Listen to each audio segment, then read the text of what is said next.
We're going to be speaking about conversion therapy. So it was started because of the belief that deviation from heterosexual and cisgender preferences and behaviors is out of the norm and therefore requires intervention to alter these thought processes.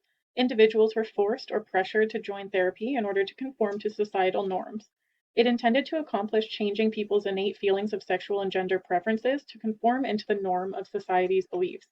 Its premise is based on the inaccurate belief that sexual attraction and homosexuality are not inborn, but rather that they develop in response to pathological, relational, or environmental experiences and therefore can or should be altered.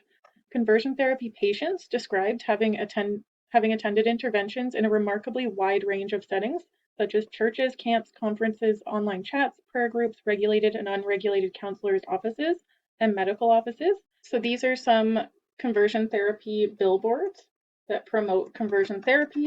Individuals after conversion therapy identify as survivors, indicating they came out of an abusive and oppressive situation. Many people report PTSD, depression, suicidal thoughts, and self hatred as a direct result of the situations they lived through in the name of conforming to societal norms.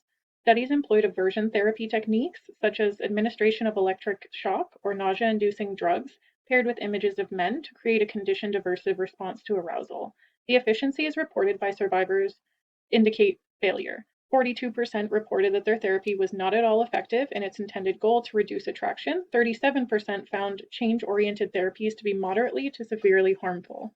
Detrimental therapy practices urged more than 50 health professional organizations, including the Canadian Psychiatric Association and American Medical Association, to issue consensus statements denouncing conversion therapy, owing to substantial empirical evidence that practices are ineffective and associated with poor health outcomes, notably including suicide ideation and attempts. These practices are so ineffective and damaging, it pushed the passage of Federal Parliament of Bill C-4, banning conversion therapy. This creates a new opportunity for synergy between medicine and the law, protecting the rights and health of 2SL LGBTQ+ people in Canada, and is continuously banned worldwide as a harmful therapeutic practice. So this is a cartoon that indicates the harm that people experience after conversion therapy and that they have to go into other forms of therapy to rectify the issues. Evidence proves conversion therapy is not in the best interest of the patient and causes significant harm to the individual, both physically and mentally. The practitioner knowingly opposes evidence research that sexual preference is innate and not acquired, subjecting individuals to unethical therapy practices to appease prejudiced beliefs. From the very start, there is inadequate informed consent. Individuals are court-ordered, mandated by organizations, coerced, or forced into treatment under false pretenses. The therapy utilizes methods that are proven to be harmful since their inception, leaving individuals damaged in various ways afterwards. Survivors report not experiencing any change in sexual preference or identity, instead having gained psychological and physical harm as a result of the therapy. Ethical therapies such as affirmation are then required to aid individuals in healing from conversion therapy. Conversion therapy opposes every APA general principle and is unethical in every way. The in-depth explanation of this therapy illustrates the complete lack of APA principle guidance during the inception and implementation of conversion therapy. A practitioner that promotes conversion therapy is not acting in the best interest of the patient to not cause them harm. They are not using ethical compliance of their colleagues' scientific and professional conduct.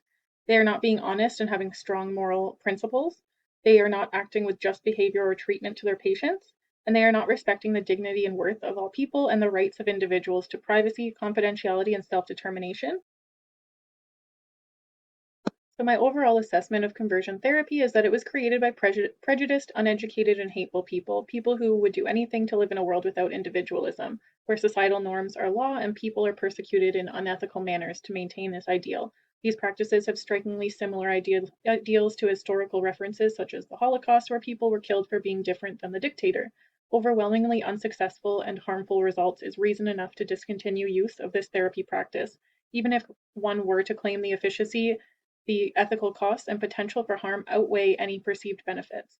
Conversion therapy contradicts every APA ethical principle, making it a highly unethical practice. Although it has been banned via creation of laws, this therapy continues to be practiced. Therefore, there needs to be stricter punishment for individuals that break the law and harm people in the name of societal norms and prejudices. If this practice continues, there will be more people harmed that require additional medical care to rectify the harm caused.